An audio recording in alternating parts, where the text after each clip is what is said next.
Hello and welcome to the Diski Preview Show. My name is Mo and this sitting with me is Mr. E. As you know, on a Friday we deliver the football from local, continental to international football, and we've got it all right here. 5 legs is what we cover, and you can go to the Betfred website to go check out what other action is going on, and if you're a punter, you can go place your bets. But let's start off by saying this. It's been a great season, a very interesting season. World Cup took place in December.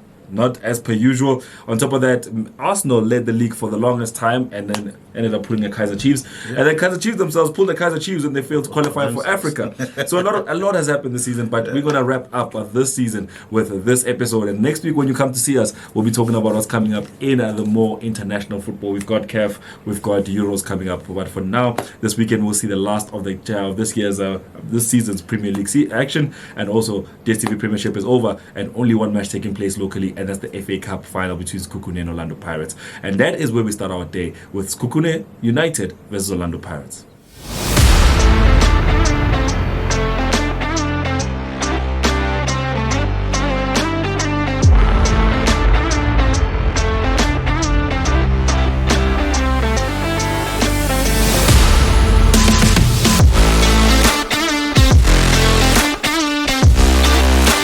How are you doing? I'm great, thanks. How are you, my brother? I'm good, Mr. E. I'm good. It's been a great time, eh? It's been a great time. It's been a long season as well. Yeah, definitely. I mean, if you think about it, a lot of the stuff have happened between the start of the season last year and right now. Yeah. And especially when it comes to talking about the likes of Arsenal, who had a big opportunity. I think looking back, maybe a decade from now, we might look at this opportunity as their best opportunity to win the league.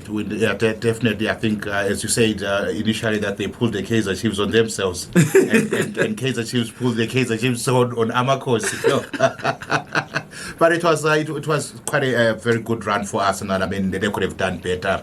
They lost form at a crucial time and a critical time. I mean, they could have wrapped it up. I mean, way. I mean, with about 3 or 4 games to go, but they went on to drop points along the way, and Manchester City capitalized on that. You know, Pep Guardiola has always wanted the championship. Right, it's time to talk about that specific match. Obviously, we're talking about Orlando Pirates and Sekhukhune United. They did meet, I think it was last week, Mr. E. Yeah. They met in the league, or on the last day of the league season, they met, and it was Sekhukhune United. It was the match day 29. Sorry about that. They met, and it seems that. Do we expect the same result, a draw, to come out of this match over 90 minutes? Yeah, it could be, but one thing that I'll tell you is that Orlando Pirates has never beaten Sekhukhune. I think the first game that they played, where was it? I think it was at Orlando Stadium. They drew 1-1, and then the reverse fixture, Sekhukhune actually beat Orlando Pirates 2-0. So Pirates is yet to beat Sekhukhune outright in this season, so to speak. Yeah, but it's going to be a mouth-watering encounter, I tell you, for the very first time in a long time, I think, in Pretoria. We've got 2 teams from outside Pretoria playing in Pretoria. Yeah, it's going to be an edge of the seat type of encounter. Do you think that Sekhukhune is living the DStv Premiership, or should I say the PSL dream right now? Playing in the final of the FA Cup, and also with an opportunity to go on to play in Africa if they win this one. Already for Orlando Pirates, it's secured. We all know it's secured at this point. So the team that needs this result will be Sekhukhune United. Do you think they have what it takes in them, especially looking at the team that they have put together for this season? Definitely. I mean, this is their first FA Cup final after their debut in, I think it was 24 months back, 2 seasons back. Yes, it is 2 seasons. And then in 24 months, they're already in an FA Cup final, and they're already preparing. Definitely, they are the ones who will be representing Mzansi the Confederations Cup. Yeah, so they've got a very formidable side. I mean, most of the guys who are playing for Sekhukhune are tried and tested people, rather players who've played for Pirates. We've got players who've played for Kaiser Chiefs. So it's not a team that you can easily brush away or brush aside and say, no, we're going to pick up all the 3 points or we're going to beat them. Yeah, so Mr. A, before we wrap it up, what is your prediction for Sekhukhune United versus Orlando Pirates? A big game, and for those of you who don't have a place to go watch it, you can go visit a Betfred store to go watch one. And if you don't know where to find a Betfred store, visit our website, go under branches, and you'll be able to see where our branches are located around the country. I think Wabinanoko is going to take this one. Seriously? Definitely. You think that desire to get African football will be the deciding factor? Yeah, I've seen also their style of play, and then I've seen also their back line that is made up of Edwin Jima. Yeah. I think it's going to be a stumbling block for most of the Pirates attackers. I mean, the front line. You also have Cardoso. I mean, the former Kaizer Chiefs player. So it's not easy to break them down. I tell you, it's not easy to break them down. And if Orlando Pirates does not come up with plan B, C, or D, well, it's going to be an end of story for them. It's going to be a long road for them. Kaizer Chiefs will be happy if Orlando Pirates loses and Sekhukhune wins this one. Bavina Noko. Right, let's give it to Mr. E there. He's going with a prediction where he says Orlando Pirates are going to lose this game. And don't forget, he did have that prediction similar last week, and he turned out to be right. So let's see how this one goes. Stay tuned as we move on away from South African football, away from African football, and we take our trip now to Europe, where we take a look at PSG. They play Strasbourg in Ligue 1 in France. Check out one of the links below, whether it's our social media or our website. You can go and navigate and see what we're all about. We offer games from Vegas games. We've got some sporting bets going on. We've got numbers. We've got horse racing, and you can get all of that on the Betfred website. For now, we continue with PSG versus Strasbourg, a big game. All I know about Ligue 1 at this point is that Kylian Mbappe is right now top goal scorer. Yeah, definitely is. So, Mr. You talk to me about PSG this season. How are they doing? Well, they've done very well. I just looked at their stats. You know that from day one up to today. Up to today. They've been on position number one. Never They've not position dropped. 2, 3 or anything. They've been on position number one. That's how brilliant they've been from the beginning of the season. And definitely they do deserve to win the championship when they come across with Strasbourg. And apparently they need only 1 point. To win the league, to win the league, yes. Mathematically, they need only 1 point. And the interesting part is that also Strasbourg also needs 1 point to secure their spot, their safety out of the relegation zone. Yeah, so it's going to be an interesting one here because a draw might see both parties celebrating, and people will be wondering what's happening.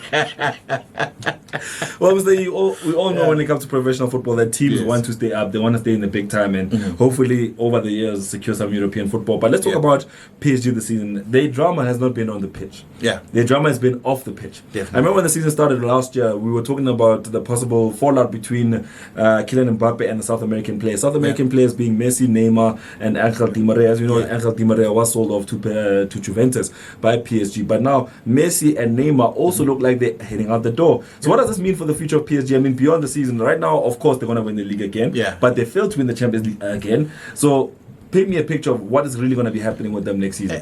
A lot seems to be happening at PSG. I know the coach. It feels more. I think it appears the coach will also be moving out of PSG. It looks like Jose Mourinho will be coming. That's a story that's still cooking in the background.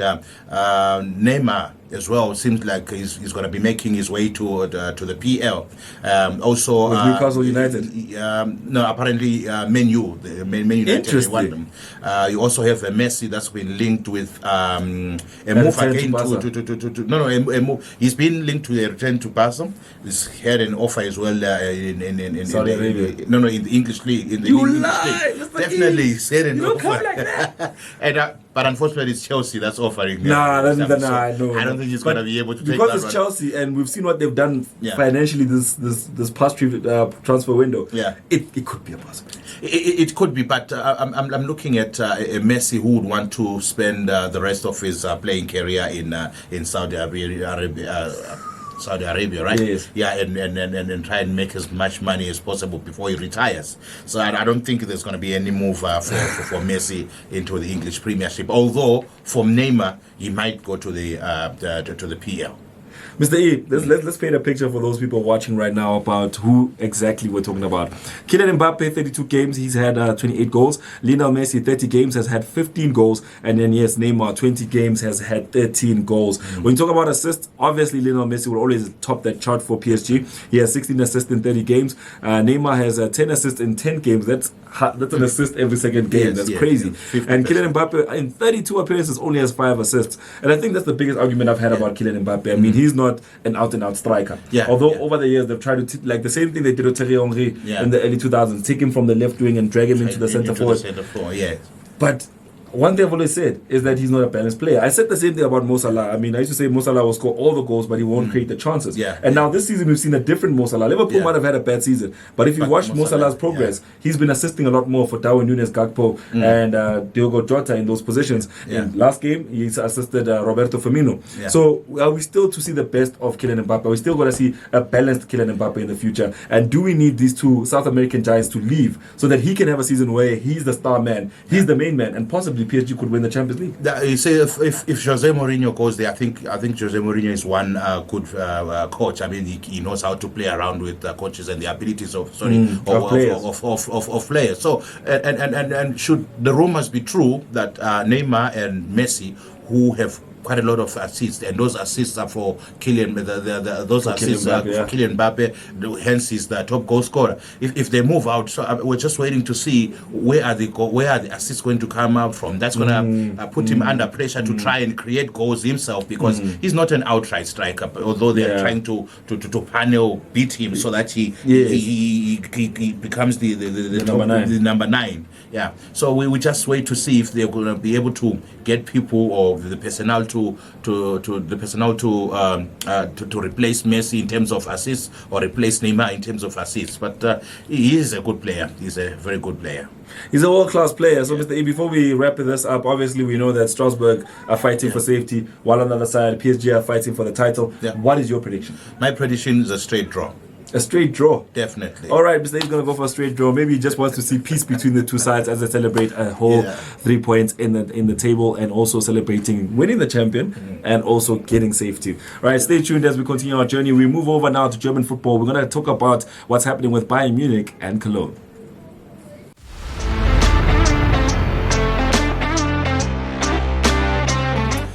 Right, welcome back to the Diski Preview Show. Mr. E and myself are having quite a riot. We've covered what's happening in South African football. Nedbank Cup Final taking place. Orlando Pirates vs Sekhukhune United. That's where we're going to be on Saturday. And then we also checked out what's going to be happening in France with PSG also facing up against Strasbourg. We take our journey now to talk about German football. Bayern Munich, right now, if you have not been following what's been happening in German football, you'll think to yourself, Bayern Munich are winning the league as usual. But after getting rid of their coach, getting Thomas Tuchel into the job, now they stand a chance to not actually win the league. And believe it or not, it's in the hands of the yellow wall, which is Borussia Dortmund. Mr. E, talk to me about Bayern Munich this season. Yeah, as you rightfully said, they're at the risk of losing their Bundesliga crown because they're in second place, and there's a 1 point or 2 point difference. And the team that's right at the top right now is Borussia Dortmund.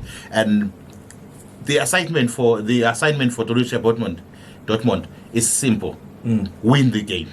End of story. That's how you end it. That's how you end it. No any other result. No draw, no loss. Just win the game and done. You would have ended a decade of domination by Bayern Munich. The German Giants. I mean, like for 10 years they've been the top of that league. I mean, it's been phenomenal. It's been phenomenal. It's been crazy because someone was looking at the stats for Kingsley Coman, who plays right wing for Bayern Munich, and they said he's won 11 titles in a row.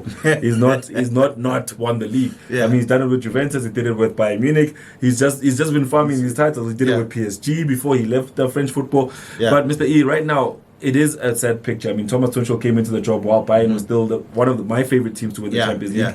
He came in and he replaced Julian Nagelsmann. Do you think that right now the board regrets the decision of letting go of Julian Nagelsmann? I would like to think so. Actually, Bayern Munich went on to lose some of the games. I mean, the most crucial game was the one against RB Leipzig that they lost about, I think it was 3-0. They should have won that one. If they had won that one, they would have wrapped up the league by now. But that became the key factor in determining where the championship goes to, because all of a sudden, because of that mishap, Dortmund came back into the picture right at the top, because they actually won their own game. So right now they are regretting that decision. Maybe they should have tried to wait and finish the season and see how to if they can get somebody else to replace the coach. Because not only did the coach leave, but now a whole list of players are leaving. I mean, Sadio Mane might be out the door, João Cancelo might be out the door, Joshua Kimmich is linked with Barcelona. But interestingly enough, don't forget he once played for Pep Guardiola when Pep Guardiola was at Bayern Munich. So rumors has it that also Manchester City might be interested in him as a holding. I mean, obviously, if you think about it, Rodri is the perfect player for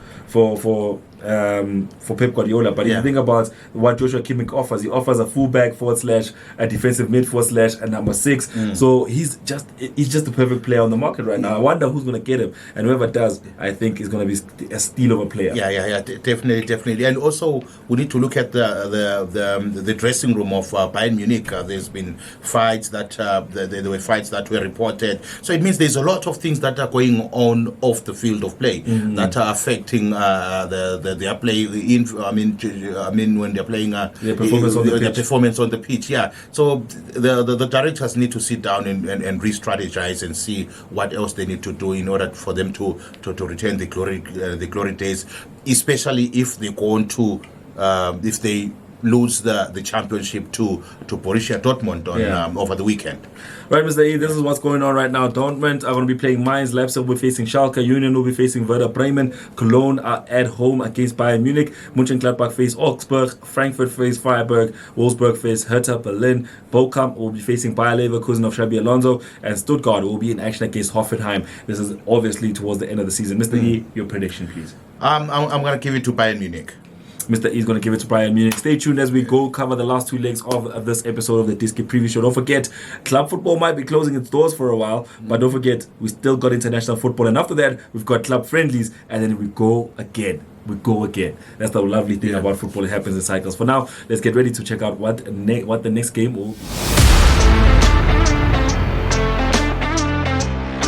German football, we're going to be talking about Dortmund versus Mainz, also taking place in the Bundesliga. This is only going to be very short with Mr. E. Just give me your thoughts, and then we'll get right into the prediction. As we've already covered the match of Bayern Munich versus Koln, this is another game that's going to be playing in the Bundesliga, which is Dortmund versus Mainz. One of the biggest highlights of the Bundesliga season. So it's going to be a very tricky one. It's going to be a very tricky one, and I see Dortmund winning this one because they definitely need to score and win the game. They just need the 3 points to make sure that they wrestle away the championship from Borussia Dortmund. From Bayern Munich. From Bayern Munich, yes. Yeah, Mr. E, there's not much to talk about when it comes to this game. I mean, the 3 points are crucial. And obviously, we just spoke in and broke it down what's happening in the German Bundesliga with Bayern Munich. And to be honest with you, you can't talk about one without talking about the other. Because these two teams have been the two giants of German football over the last 2 decades. I mean, they even met in the Champions League final. We were reminded so fondly of a couple of years. Was it yesterday? It was yesterday about that final. But, Mr. E, what is your prediction for this game? Yeah, another win for Dortmund, Borussia Dortmund. So you think that Bayern will do the business, but Dortmund would also do the business? Definitely. And Dortmund will go on to win the league. Yes, it's going to go on to the last 90 minutes. Imagine that heartbreak for Sadio Mane and João Cancelo, especially Sadio Mane, coming back to German football, trying to win a trophy, and boom, it's ripped out of your hands. You know, and it's been difficult for Sadio Mane because we know it's a new team, new style of play, new set of teammates, and it's a new country. So it's been a little bit difficult for him, I tell you, over the season. I don't think that he performed right to the peak of his powers. To the peak of his powers, definitely. You know. All right, thank you so much, Mr. E. Let's wrap this one up. Mr. E is going to go for a prediction. He's going to go in favor of Borussia.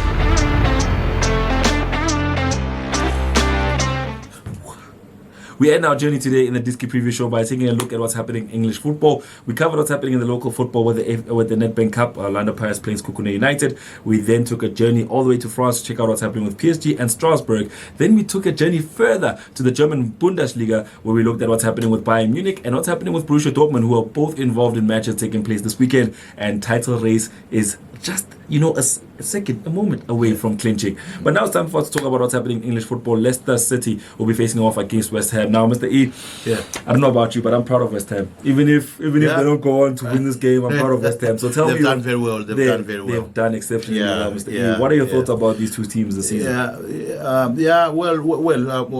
West Ham has done very well as if they've managed to go up until the final. I mean, like to the final of the Europa Conference League. Yes. I think they'll be coming across. They'll be playing Fiorentina in about a week's time or so. Yeah, I think they've done very well for a team which is not like in the top four of the English Premier League. Yeah, they've done very well. But now they'll be going head to head with Leicester City, that's fighting relegation. I mean, it will be sad if we're to lose Leicester City, because it's been a very, very eventful 10 years. I mean, they won the title in 2016. They won the FA Cup in 2021, I think. So surely all that to So all that will go to dust. I mean, like if they're to be relegated, so they'll be trying to save their skin on over the weekend so that they don't join Southampton, which is already gone. I mean, the biggest thing about this conversation, Mr. E, is that when you think about the context of teams like Everton has not won the Premier League. Yeah. They've gotten some Europa League football in the 2000s, but they've never been what Leicester City has been in the short span they've been in the Premier League. Because don't forget, they got promoted, they won the league, and they went on to try and maintain that for a decade. And I mean, after a decade of them being in the Premier League, you would have expected them to be fighting for top four consistently. Yeah. But for some reason, it just dipped off this season. You know, they just lost form over the past few seasons. I mean, in 2016 when they won the championship, the league championship, you would have expected them to be going head to head with the likes of Man City, Man United, and Chelsea. No, not Chelsea, not this year. Maybe the previous years. Not this Chelsea that's currently playing right now. Maybe the previous years, but they've had a dip in form. I mean, Vardy hasn't been firing on all cylinders, and this is the conversation we've always had, because all those years they were depending on Vardy to bring up amazing and score goals, and of which he was doing that, but he lost his form. No goals for the club as a result. They were losing games left, right, centre, which is something that they need to take a look at if they're to survive relegation over the weekend. And then West Ham on the other side, since they've got a final in a few days' time. Well, it's actually a week, I think. Is it on the 3rd of June? No, it's the 8th of July. Sorry, 8th. Yeah. 8th. Okay. So it's the Europa League final first, and then it's the UEFA Champions League final. Okay, and then it's the Conference League final. The Conference League final. Yeah. So I just want to see whether the coach is going to be able to play his first 11. We want to rest some players and try and refreshen up his squad in preparation for the final. But I don't think they're going to have any mercy on Leicester City. I don't think there's going to be any favours definitely for them. I mean, look at the Premier League table at this moment in time. That's what I was watching or looking or gazing a few seconds ago. That's Leicester City sitting on 31 points, level on points with Leeds United. They're both sitting on 37 games played. Southampton has gone 24 points on the table, and just 2 points above everyone is Everton. They sit right now just on a very uncomfortable position of 17th, but on 33 points. If they survive the season, they will know not to hire Frank Lampard ever again. Yeah, definitely. Right, Mr. E, what is your prediction for this game? Well, you know, this one is going to be a tight one. I mean, like it can go either way. I think I'll go with an over 2.5 in terms of goals. All right, Mr. E gives it an over 2.5 in terms of goals. That's where we wrap it up for today. Thank you so much for joining us on the Diski Preview Show. Next time you see us, we'll be talking all things international football. In fact, not all things international football. Champions League final, Europa League final, Conference League final, and the FA Cup final. A lot is. The Betfred promise is value for money, friendly service, and fast payments. When you choose to bet, Betfred.